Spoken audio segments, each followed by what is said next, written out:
요한복음 4장 20절에서 26절의 말씀, 제가 한 절, 교우님들이 한 절, 마지막 절 함께 봉독합니다. 요한복음 4장 20절에서 26절의 말씀입니다. 우리 조상은 이 산에서 예배를 드렸는데 선생님네 사람들은 예배 드려야 할 곳이 예루살렘에 있다고 합니다. 예수께서 말씀하셨다. 여자여, 내 말을 믿어라. 너희가 아버지께 이 산에서 예배를 드려야 한다거나 예루살렘에서 예배를 드려야 한다거나 하지 않을 때가 올 것이다. 너희는 너희가 알지 못하는 것을 예배하고 우리는 우리가 아는 것을 예배한다. 구원은 유대 사람들에게서 나기 때문이다. 참되게 예배를 드리는 사람들이 영과 진리로 아버지께 예배를 드릴 때가 온다. 지금이 바로 그때이다. 아버지께서는 이렇게 예배를 드리는 사람들을 찾으신다. 하나님은 영이시다. 그러므로 하나님께 예배를 드리는 사람은 영과 진리로 예배를 드려야 한다. 여자가 예수께 말하였다. 나는 그리스도라고 하는 메시아가 오실 것을 압니다. 그가 오시면 우리에게 모든 것을 알려주실 것입니다. 함께 읽습니다. 예수께서 말씀하셨다. 너에게 말하고 있는 내가 그다. 아멘.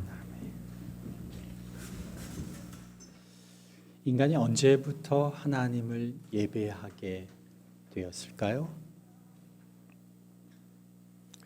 제가 창세기의 말씀을 쭉 살펴보면서 에덴 동산에서는 하나님을 예배했다는 기록이 없습니다. 그런데 창세기 4장에 보면 아담의 아들 가인과 아벨 중에서 가인이 아벨을 살인하고 나서, 그리고 하나님이 아담에게 새로운 아들을 주셨는데, 셋을 주셨는데 그 셋의 아들이 에노스 되었습니다. 그 에노스 때에 4장 26절에 보면 그때에 비로소 사람들이 주님의 이름을 불러 예배하기 시작하였다. 이때가 비로소 사람들이 하나님을 예배하기 시작하였다라고 성경이 기록하고 있습니다. 근데 그 문장의 표현이 어떻습니까? 비로소 사람들이 주님의 이름을 불러 예배하기 시작하였다. 그때에서야, 이런 의미죠. 하나님이 예배하는 사람들을 기다리고 계셨다는 거예요. 하나님이 천지를 창조하시고 나서 그 마지막 하루가 지나고 이틀이 지나고 첫 번째 날, 두 번째 날 지날 때마다 하나님이 뭐라고 말씀하셨습니까? 좋았더라. 참 좋았다. 이 이야기가 사실은 누구에게서, 인간을 창조하시고 나서, 에덴 동산을 창조하시고 나서 하나님이 누구에게서 들으셔야 할 이야기입니까? 사람에게서 참 하나님이 지으신 이 세계가 이렇게 아름답구나. 그렇게 하나님 앞에 예배해야 하는 게 마땅한데, 창세기 4장에 가서야 그 후손 2대가 흘러서야 비로소 사람들이 예배하기 시작했다. 이사야서 43장 21절에는 이 백성은 하나님이 나를 위하여 지었나니 나를 찬송하게 하려 함이니라. 인류의 시작에서부터, 창세기에서부터 하나님을 향한 예배는 시작되어 왔습니다. 그리고 창세기의 말씀을 우리가 쭉 살펴보면 창세기의 예배의 대가가 나옵니다. 누구일까요? 아브라함입니다. 예배의 아주 대표적인 주자가 바로 아브라함인데, 아브라함은 자기에게 나타나신 하나님께, 하나님이 창세기 12장에서 그에게 나타나셨을 때에 아브라함은 제단을 바쳐서 주님 앞에 예배한 사람입니다. 그리고 아브라함은 다른 곳으로 옮길 때마다 아브라함은 거기서도 제단을 쌓아서 주님께 제물을 바치고 주님의 이름을 부르고 예배를 드렸습니다. 믿음의 조상 아브라함은 예배의 대가죠. 아브라함이 얼마나 훌륭한 예배자였냐 하면, 아브라함이 자식 이삭의 결혼을 위해서 신부감을 구하려고 고향 마을로 종을 보내는데, 아브라함의 종이 아브라함의 조카 집에 마침 들어가게 되었어요. 아브라함의 조카 부두엘의 집에 머무르게 되었을 때에 그 종이 뭐라고 고백하느냐? 나의 주인 아브라함을 보살펴 주신 하나님, 주님을 찬양합니다. 주님의 동생 집에 무사히 이르게 해주셔서 감사합니다라고 하나님을 찬양하고 경배하는 모습이 나와요. 누가? 아브라함의 이름이 알려지지 않은 한 종이, 그는 아브라함의 아들 이삭의 신부감 리브가를 만날 수 있게 해주신 하나님께 머리 숙여서, 그 표현에 보면 머리 숙여서 주님께 경배하고 하나님을 찬양하였다. 그러니까 아브라함이 얼마나 예배자로서 진실하게 하나님 앞에서 살았으면 그의 종조차도, 심부름을 보내서 먼 곳에 보낸 종조차도 하나님의 이름을 부르며 예배를 드렸다. 이러한 아브라함의 예배의 삶은 자연스럽게 이삭과 야곱의 삶에서도 지속되었습니다. 하나님은 나중에 출애굽한 이스라엘 백성들에게 어떻게 하나님을 예배할 것인지에 대해서 자세히 설명해 주셨는데, 그것이 구약의 레위기에 나오는 제사법입니다. 대표적인 예배의 방법, 제사의 방법이 번제, 소제, 화목제, 속죄제, 속건제, 대표적인 게 이 5가지에 어떻게 구체적으로 예배를 드려야 하는지에 대해서 하나님이 자세하게 말씀을 해 주셨어요. 그런데 무엇보다도 중요한 것 중에 하나가 예배에 있어서 그것이 어디에서 드려져야 하는가입니다. 하나님이 지정하신 거룩한 곳에서만 예배는 드려져야 하는 겁니다. 거룩한 곳, 이것을 우리는 성소라고 부르죠. 하나님께서 출애굽한 이스라엘 백성들에게 이동하는 성소, 성막을 허락해 주셨습니다. 광야에서는 어디에서만 하나님 앞에 제사드리고 예배드려야 하느냐? 성막에서만 제사드려야 되는 거죠. 천으로 둘러싸여져 있는 이 이동식 성소인 성막에 와서 사람들이, 이스라엘 백성들이 예배를 드려야 하는 겁니다. 그 외의 곳에서 드려지는 예배는, 제사는 하나님이 받으시지 않으시는 거죠. 성막은 나중에 정식 건물로 지어진 성전이 되었습니다. 솔로몬 시대에, 다윗의 아들 솔로몬 시대에 성전이 되었습니다. 사람들은 어디에서 예배해야 하는가? 성소인 성막에서 예배를 했고, 이제 건물로 지어진 예루살렘 성전에서 예배해야 하는 겁니다. 하나님이 정하시지 않은 곳에서는 예배를 받으시지 않으시기 때문에, 그래서 예배는 하나님이 정하신 방법대로, 하나님이 정하신 장소에서 하나님이 정하신 사람들이, 제사장들이 드림으로써 그 예배를 집례하게 하셨고, 그 예배를 하나님이 받으시는 거죠. 이 성소 외에서 드려진 예배는 하나님이 받지 않으셨습니다. 그런데 오늘 본문에서 사마리아의 한 여인, 이 여인은 여러분 잘 아시죠? 우물가에서 예수님을 만난 여인입니다. 5번이나 결혼했지만 실제로 지금 살고 있는 이는 남편도 아닌 여인이었습니다. 예수님이 그 상황을 너무도 잘 알고 계셨습니다. 놀랐죠. 이 사람이 누군가? 그런데 그때에 이 사마리아 여인이 예수님에게 질문한 질문이 있습니다. 우리가 예배하는 것이 세겜에서 예배하는 것이 맞느냐, 예루살렘에서 예배하는 것이 맞느냐? 하나님이 성소에서 예배하도록 정해 놓으셨는데 그 성소가 지금 예루살렘에 있는 성전이냐, 아니면 세겜에 있는 성소냐, 이렇게 묻는 겁니다. 아, 성전이 예루살렘에 있는 거 아닙니까? 왜 세겜에 성소가 있는 겁니까? 라고 물으시는 분들이 계실 겁니다. 성전이 예루살렘에 있는 것이 맞습니다. 그런데 예루살렘의 솔로몬 성전이 세워지기 전에 이스라엘 사람들이 예배하던 곳이 있었습니다.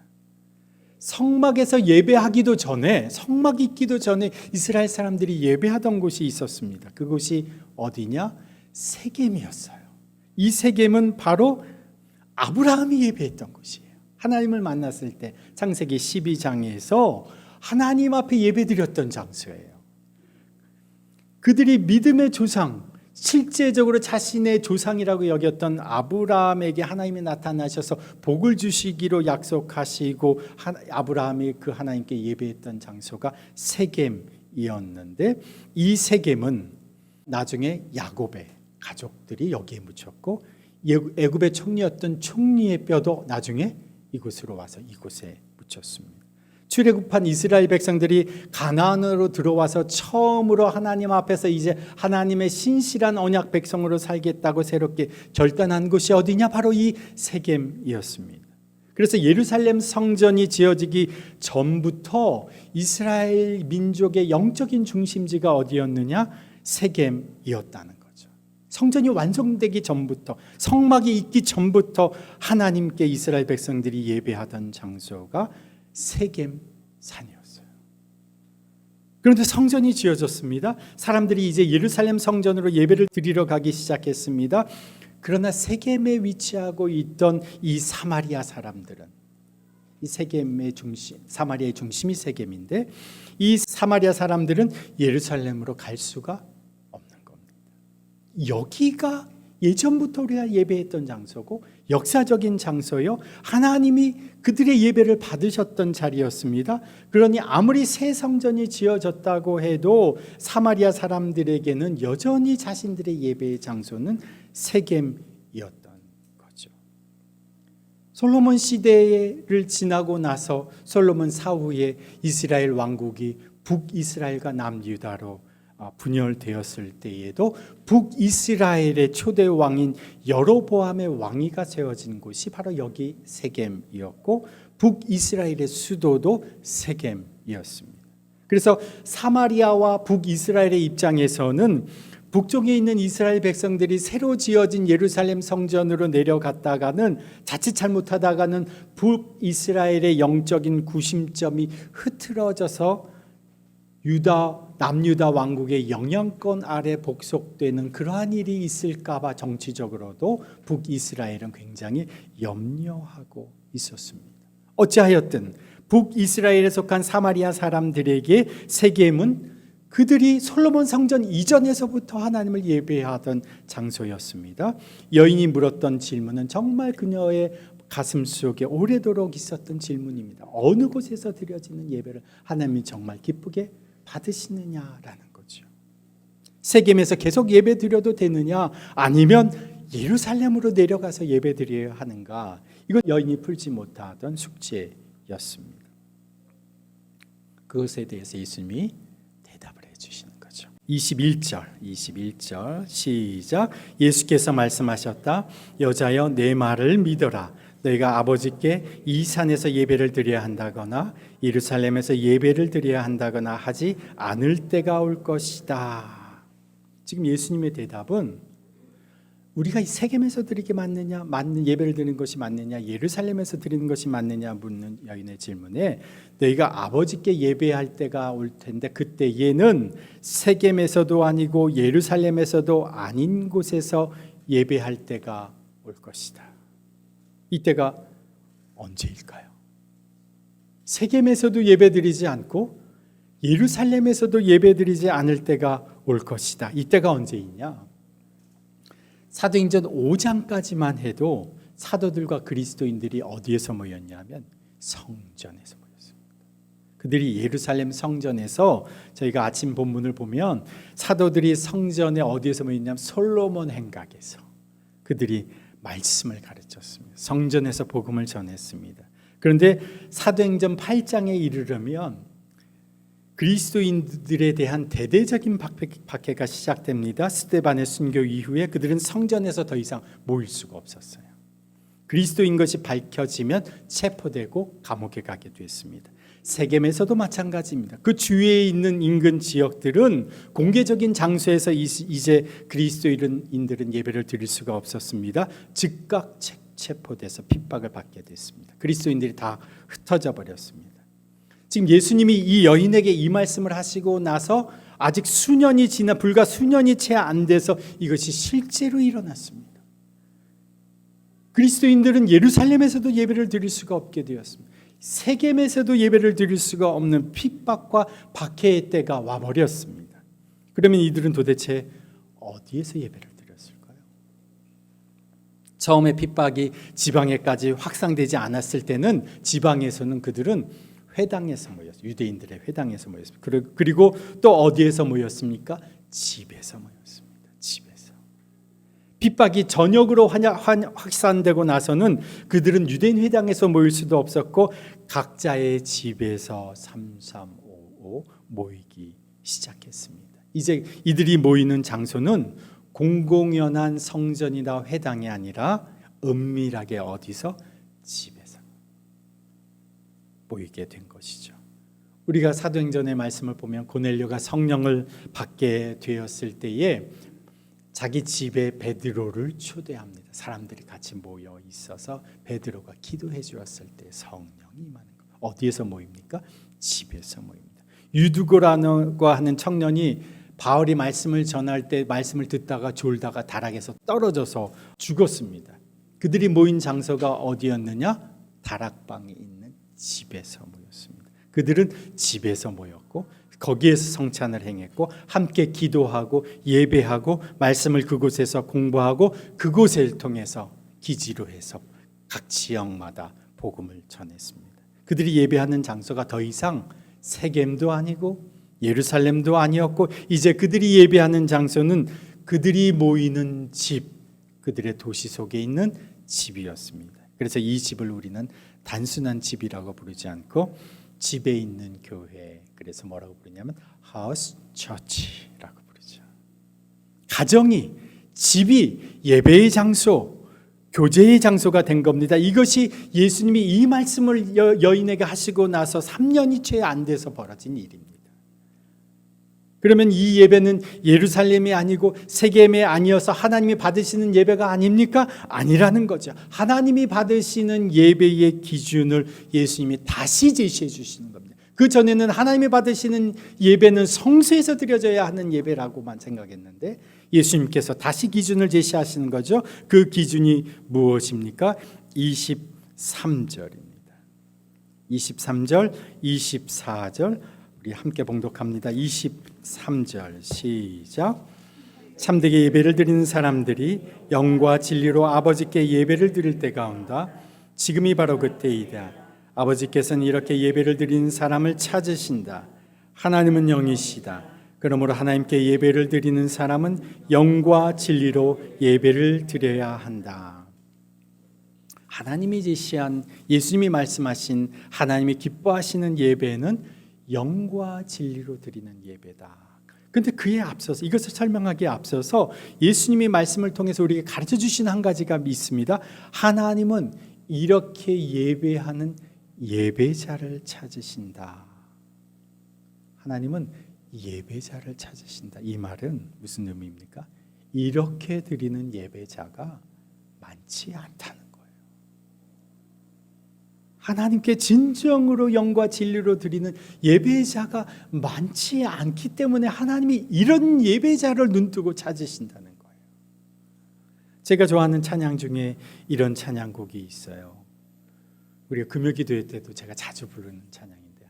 아무도 예배하지 않는 그곳에서 주를 예배하리라. 아무도 찬양하지 않는 그곳에서 나 주를 찬양하리라. 누구도 헌신하지 않는 그곳에서 주께 헌신하리라. 누구도 증거하지 않는 그곳에서 나 주를 증거하리라. 이런 찬양이 있어요. 아무도 예배하지 않는 그곳에서 여전히 영과 진리로 참되게 예배하는 예배자를 하나님은 지금도 이 시대 속에서도 찾으시고 계신다는 거예요. 하나님이 찾으시는 그 한 사람의 예배자가 되겠다는 것이 이 찬양의 고백이면서 또한 저의 고백이기도 합니다. 저희가 파주 출판단지 처음 들어왔을 때 정말 이런 마음이었어요. 여기 이곳에 예배가 없고 이곳에 찬양이 없는 이곳에서 아무도 예배하지 않아도 우리는 예배하리라. 아무도 찬양하지 않아도 우리는 이곳에서 주를 찬양하리라. 아무도 헌신하지 않는 이곳에서 우리는 주께 헌신하리라. 우리는 오늘 어떤 마음으로 주님 앞에 예배하고 있습니까?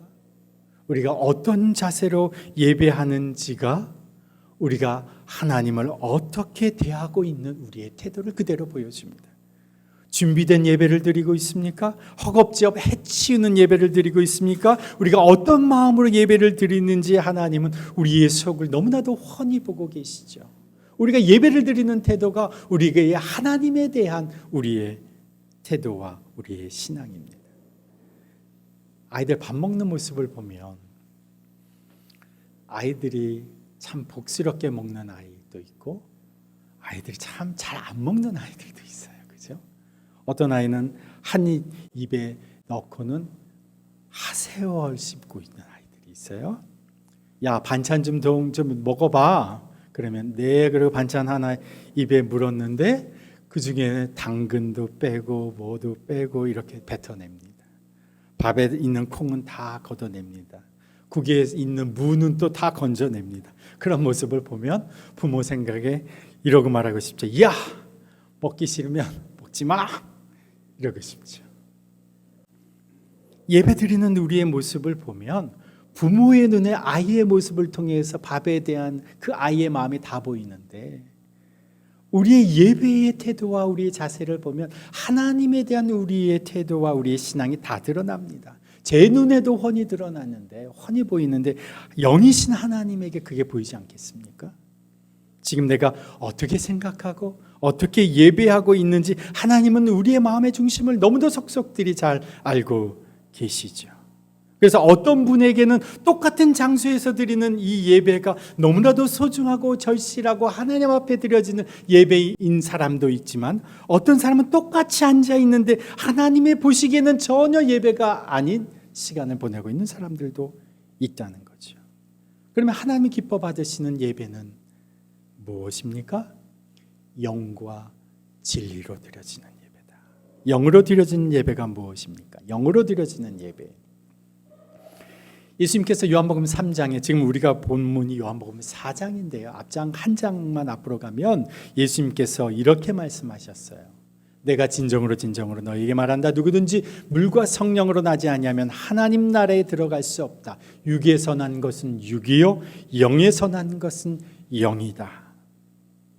육에서 난 것은 육이고 영에서 난 것은 영이다. 거듭나지 않은 성령으로 거듭나지 아니하면 하나님 나라에 들어갈 수 없다. 그리고 11절에서도 이렇게 말씀하셨어요. 내가 진정으로 너희에게 말한다. 우리는 우리가 아는 것을 말하고 우리가 본 것을 증언하는데 너희는 우리의 증언을 받아들이지 않는다. 내가 땅의 일을 말하여도 너희가 믿지 않거든. 하물며 하늘의 일을 말하면 어떻게 믿겠느냐. 지금 예수님께서 성령으로 태어나 중생해야 된다, 거듭나야 한다라고 말씀하시면서 육은 이것을 이해할 수 없다. 성령으로 태어나지 않으면 영이신 하나님을 이해할 수 없다. 참으로 예배할 수가 없다. 이렇게 말씀하시는 거죠. 육에서 난 것은 육이요 영에서 난 것은 영이다. 내가 진정으로 너희에게 말한다. 누구든지 다시 나지 않으면, 거듭나지 않으면 하나님 나라를 볼 수 없다. 영이신 하나님에게서 태어난 사람이 아니고서는 영으로 하나님을 찬양하고 예배할 수가 없는 겁니다. 이게 영으로 예배하는 겁니다. 영이신 하나님에게서 거듭난 사람으로서 영으로 예배하는 자만이 하나님이 기쁘시게 하는 예배를 드릴 수 있다는 겁니다. 그러기 위해서는 우리는요, 성령으로 거듭나야 되는 거죠. 우리는 성령을 받았습니까? 우리는 성령으로 새롭게 태어났습니까? 성령으로 거듭나야 우리는 영으로 예배를 드릴 수 있는 자가 되는 겁니다. 이건 마치 이런 거죠. 제가 부모님의 자녀로 태어났기 때문에 우리 부모님을 존경하는 것이죠. 제가 부모님의 자녀로 태어나지 않았으면 저는 부모님을 부모님이라고 부르지도 않았을 겁니다. 태어났으니까 그 부모를 아는 거죠. 그 부모의 사랑을 아는 겁니다. 그 부모의 사랑을 경험하는 겁니다. 그래서 자녀로서 부모를 존경하는 거죠. 제가 부모에게서 태어나지 않았으면 나는 나의 부모님을 뭐라고 불렀을까요? 아저씨, 아주머니라고 부릅니다. 부모에서 태어나지 않으면 멀뚱멀뚱 쳐다보는 아저씨, 아주머니가 되는 겁니다. 하나님에게서 태어나지 않으면 예배 자체가 되지 않는 거예요. 태어나야 영으로 우리 하나님 아버지를 예배할 수 있는 겁니다. 여러분 태어나셨습니까? 예수님을 믿고 성령을 받지 않으면 하나님이 기뻐하시는 예배를 드릴 수가 없는 겁니다. 그래서 영으로 예배하는 자는 반드시 성령을 받아야 되는 겁니다. 그래야 성령 안에서 참으로 예배할 수 있는 겁니다. 성령의 인도하심 속에서 우리의 영이 주님과 소통하는 예배여야만 이 예배는 살아있는 예배가 되는 겁니다. 참된 예배가 되는 겁니다. 우리의 영이 주님과 소통합니다. 우리의 영이 주님과 호흡합니다. 우리의 영이 주님과 교제합니다. 우리의 영으로 주께 예배하는 거죠. 그래서 우리가 지금 아까 우리가 이 찬양을 드렸지 않습니까? 이런 찬양을 드릴 때에도 우리가 그냥 노래로 우리의 목소리로 우리의 입술로 마음으로만 찬양을 하는 것이 아니라 우리는 영으로 찬양을 하는 거예요.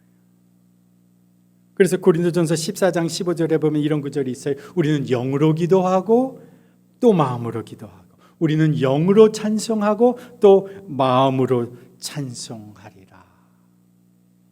겉으로 눈으로 보이는 것이 다가 아닙니다. 보이지 않는 이 영으로 우리가 주님께 집중하여 성령의 인도하심 속에 예배해야 그 예배가 영으로 드리는 예배, 살아있는 예배가 되는 겁니다. 하나님이 기뻐하신 참된 예배는 영으로 예배하는 겁니다. 또 하나 하나님이 기뻐하시는 예배는 진리로 예배하는 거죠. 진리로 예배한다라고 하는 의미는 우리의 예배는 진리에 근거하여 드려지는 예배입니다. 우리의 예배는 우리의 기분이나 감정이나 우리의 상황에 근거하여 드려지지 않고 우리의 예배는 진리 대신 예수 그리스도에 근거하여 드려지는 예배입니다. 이것이 진리로 드리는 예배죠. 진리이신 예수 그리스도를 통하지 않고서는 하나님이 기뻐하신 예배를 드릴 수가 없습니다. 제가 하나님 앞에 나아갔는데 너 여기에 어떻게 왔니? 하나님이 물으시면 저 김신년인데요. 그럴 때 하나님이 네가 누군데? 그러면 할 말이 없어지는 거죠. 그런데 저 예수님이 보내주셔서 왔는데요 라고 하면 아 그래 내 사랑하는 아들이 보내서 왔구나. 우리를 환영해 주시는 거죠. 우리가 진리에 근거하여 드리는 예배, 진리로 드리는 예배는 바로 예수 그리스도를 통하여 드리는 예배입니다. 이것을 잘 표현한 찬양이 주의 보좌로 나아갈 때 그 찬양입니다. 주의 보좌로 나아갈 때 우리가 어떻게 나가야 할까? 나를 구원한 주의 십자가 이것을 믿으며 가네. 주의 보좌로 나아갈 때에 나 여전히 부족하나 나를 부르신 주의 그 사랑 그것을 믿으며 가네. 자격 없는 내 힘이 아닌 오직 예수님의 보혈로, 자격 없는 내 힘이 아닌 오직 예수님의 보혈로 그 보혈 완전한 사랑 힘입어 주를 예배합니다. 이것이 바로 진리로 드리는 예배, 예수 그리스도를 통하여 드리는 예배입니다. 히브리서 4장 16절에도 우리는 긍휼하심을 따라 때를 따라 돕는 은혜를 얻기 위하여 은혜의 보좌 앞에 담대히 나아갈 것이니라. 누구를 힘입어? 진리 대신 예수 그리스도를 힘입어 우리는 예수 그리스도로 말미암아 하나님의 보좌로 담대히 나아갈 수 있게 되는 겁니다. 그래서 우리가 드리는 예배가, 이 예배가 오늘 이 시간에 이곳에서 우리 이 땅 가운데서 이 세상 속에 두 발을 디디고 여기서 우리가 함께 예배를 드리지만 우리가 진리에 의하여, 진리를 예수 그리스도의 진리에 의하여 드려지는 예배는 우리는 하나님의 보좌 앞으로 담대히 나아가는 예배가 되는 거죠. 그 하나님의 보좌 앞에 천상에서 울려 퍼지는 천군과 천사의 하나님의 보좌에서 울려지는 그 예배에 우리는 믿음으로 진리 대신 예수 그리스도로 말미암아 그 보좌까지 나아가는 예배를 드릴 수가 있게 된다는 거죠. 이것이 영과 진리로 나아가는 예배라는 거예요. 그래서 우리의 예배는 여기에 멈춰져 있지 않고 하늘 보좌에서 하나님 앞에 드려지는 그 천상의 예배에 우리의 영과 진리로 함께 합류하여 드려지는 그러한 예배, 이것이 오늘 이 세상 속에서 우리가 주님 앞에 드리는 참된 예배인 거죠. 그런데 예배 때마다 우리가 확인해야 하는 중요한 사실이 한 가지가 있습니다. 이 모든 것을 들은 여자가 이렇게 묻습니다. 25절이죠. 함께 봉독합니다. 여자가 예수께 말했다. 나는 그리스도라 하는 메시아가 오실 것을 압니다. 그가 오시면 우리에게 모든 것을 알려주실 것입니다. 26절 예수께서 말씀하셨다. 너에게 말하고 있는 내가 그다. 지금 이 본문에서 우리가 느끼기에는 예수님이 하신 말씀이 이스라엘 사람들이 기다려왔던 메시아가 나이다 라고 말씀하시는 것으로만 단순히 우리가 이해할 수 있는데, 사실 이 본문은 예수님이 자신이 누구이신지를 드러내는 아주 중요한 장면입니다. 자신이 누구인지를 이 여인에게 정확하게 알려주시는 장면입니다. 출애굽기 3장에 보면 하나님이 모세에게 자신을 드러내셨을 때 모세가 어떻게 되었습니까? 모세는 얼굴을 가리고 땅에 엎드려졌어요. 그 하나님 앞에서 느끼는 그 경외감 때문에 경외감에 휩싸여서 땅에 엎어졌습니다. 그때 하나님이 자신을 모세에게 뭐라고 말씀하셨느냐? 히브리어로 제가 이거 조금만 읽어드리면 하나님이 모세에게 이렇게 말씀하셨어요. 에흐예 아셀 에흐예 이렇게 말씀하셨어요. 이것을 70인역 헬라어로 구약 성경과 신약 성경을 번역했던 70인역은 이 본문을 헬라어로 이렇게 번역했어요. 에고 에이미 호온.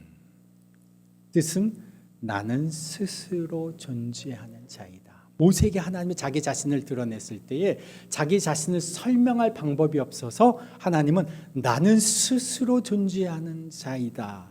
I am who I am 이렇게 설명하셨죠. 사울이 예수님을 다메섹 도상에서 만났을 때에 환한 빛 가운데서 예수님의 음성을 들었습니다. 그때에 그의 눈이 멀어서 앞을 보지 못하게 되었어요. 땅에 엎어졌습니다. 그때 바울이. 그리고 누구시냐고 물었어요. 그때 예수님께서 뭐라고 말씀하셨냐? 나는 네가 핍박하는 예수다. 여기에서도 문장이 에고 에이미 문장이 쓰였습니다. 그때에 바울의 눈이 멀었어요. 그런데 이 여인에게 예수님이 자신을 뭐라고 가르쳐 주셨느냐, 자신을 드러내시느냐, 26절에 예수께서 말씀하셨다. 너에게 말하고 있는 내가 그다. 이것을 직역을 해서 보면 이렇습니다. 나는 바로 너에게 말하고 있는 바로 그다. 이 말을 직역을 하면 나는 바로 그 스스로 존재하는 자이다. 에고 에이미 호라곤소이라고 해서 그 스스로 존재하는 이가 바로 나다. 여기에서 이 예수님의 말씀을 듣고 여인이 어떻게 했느냐? 28절에 보면 그 여자는 물동이를 버려두고 동네로 들어가서 사람들에게 말하였다. 이 여자가 눈이 먼 것은 아니지만 그 여자는 물동이를 던져두고 놀라서 마을로 뛰쳐 들어가는 겁니다. 여인은 물동이를 버려두고 돌아가서 그분이 누구이신지에 대해 사람들에게 얘기하기 시작합니다. 그래서 사람들이 다 예수께로 나왔다. 이 본문을 보고 학자 중에는 이렇게 말하는 사람이 있습니다. 이방인 중에서 최초로 예수 그리스도의 선교사가 된 사람이 이 여인이었다. 예수님이 자신의 존재를 첫 번째로 드러내 주신 이 여인이 예수님이 누구신지를 알고 그리고 동네에 들어가서 선교사로서의 사명을 감당했던 여인이 이 여인이었다. 모세에게서 나타나신 하나님이, 사울에게서 나타나신 하나님이 지금 바로 이 여인에게 나타나 계시는 겁니다. 참으로 하나님이 기뻐하시는 예배는, 하나님이 찾으시는 참된 예배자는 영과 진리로 예배하는 예배자이어야 하는데, 그것은 바로 여기 우리와 함께 하시는 하나님을 인식할 때 가능하다는 거예요. 참된 예배가 드려지기 위해서는 바로 예배가 드려지는 그 자리가 단순히 한 장소가 아니라 그곳이 바로 나와 함께 하시는 예수 그리스도를 만나는 장소여야 된다는 것이죠. 그것이 우리가 자주 쓰는 표현으로 바로 여기 계신 예수 그리스도의 현존을 인식해야만 그곳이 참된 예배처가 예배 자리가 된다는 것이에요. 그래서 예배의 자리에서 우리가 예수 그리스도의 현존을 인식하지 못하면 참된 예배가 드려질 수 없다는 것이죠. 이 여인은 그곳에 함께 하시는 하나님을 경험했기 때문에 그곳이 예배의 자리가 된 것입니다. 우리 한번 이렇게 고백하십시다. 예수 그리스도가 여기 나와 함께 하십니다. 예수 그리스도가 여기 나와 함께 하십니다. 예수 그리스도가 여기 우리와 함께 하십니다. 이것을 인식해야 그곳이 참된 예배의 자리, 우리가 참된 예배자가 될 수 있다는 겁니다. 이 시대는요, 예배가 종교 서비스가 되어버린 시대입니다. 더 좋은 서비스를 찾아 사람들이 이리저리 쇼핑을 합니다. 그러나 하나님은 쇼핑하는 사람을 찾으시지 않고 참된 예배자를 찾으십니다. 서비스는 내가 즐겨야 하고 내가 누려야 되고 내 권리라고 생각하지만 예배는 내가 죽어야 되고 내가 헌신해야 되고 내가 주께 드려져야 되는 겁니다. 사람은 겉모습만 보지만 하나님은 우리의 중심, 우리의 내면과 영혼을 보십니다. 하나님이 찾으시는 참된 예배자가 되고 싶으십니까? 그렇다면 영으로 예배드려야 합니다.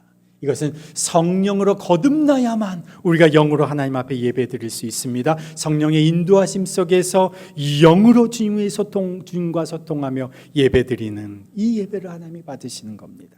진리로 드려지는 예배가 하나님이 기뻐하시는 예배입니다. 예수 그리스도의 보혈을 의지하며 담대히 주의 보좌로 나아갈 때 우리는 저 천상에서 드려지는 그 하늘의 예배에 우리의 예배는 조인되게 되는 겁니다. 그리고 오늘 여기 함께 하시는 예수님의 현존을 인식하고 있습니까? 그렇다면 오늘 이 예배를 통해 우리는 여기 함께 하시는 주님을 경험하게 되는 겁니다. 그 주님 안에 우리 인생의 모든 문제의 해결이 있습니다. 이렇게 영과 진리로 드려지는 예배, 예수 그리스도의 현존을 인식하는 예배를 드려질 때에 우리가 그렇게 드릴 때 우리는 살아있는 존재로 살아갈 수밖에 없습니다. 최상의 예배, 최선의 예배, 그것은 영으로 진리로 드린 예배입니다. 예수 그리스도의 현존을 바로 여기서 인식하는 예배입니다. 우리 그런 예배자로 살아가십시다. 아버지 하나님 감사합니다. 주님, 우리를 하나님 앞에 예배할 수 있는 하나님의 백성으로 불러주신 것 참으로 감사합니다. 저희 인생 참으로 주를 예배할 수 있도록 우리 인생 가운데 주의 성령을 부어 주시옵소서. 주의 성령으로 거듭나게 하여 주옵소서. 참으로 영으로 예배할 수 있도록 주여 성령으로 충만케 하여 주옵소서. 그리하여 우리의 삶의 모든 영역에서 모든 순간에서 영이신 하나님과 소통하며 교제하며 참으로 하나님이 기뻐하시는 예배를 드리는 우리가 되도록 인도하여 주옵소서. 주님, 진리 되신 예수 그리스도를 의지합니다. 진리 되신 예수 그리스도의 보혈을 신뢰합니다. 주님, 때로는 약하고 주저앉아 있고 죄악 가운데 허물 많은 곳에서 주님 낙심하여 있을 때도 우리 인생이 있지만 주여 그 진리 되신 예수 그리스도를 의지하여 담대히 주님의 보좌 앞까지 나아가는 예배자로 살게 하여 주옵소서. 주님, 주의 보혈의 능력이 우리를 덮으셔서 우리의 죄를 덮으시고 우리의 죄악을 씻으시고 우리를 정결케 하시고 거룩케 하시고 새롭게 하시는 그 예수 그리스도의 보혈의 능력에 힘입어 날마다 주를 예배하는 자로 살게 하여 주옵소서. 이제는 우리 구주 예수 그리스도의 그 지극하신 은혜와 참된 예배자를 찾으시는 하나님 아버지의 그 무한하신 사랑과 우리 가운데서 일하시는 성령 하나님의 역사하심과 교통하심이 영과 진리로 참되게 예배하는 예배자로 살기로 결단하며 세상으로 나아가는 주님의 백성들 위에, 그 가정 위에, 일터 위에, 그리고 주의 몸된 교회 공동체 위에 이제부터 영원토록 함께 하시기를 간절히 축원하옵나이다. 아멘.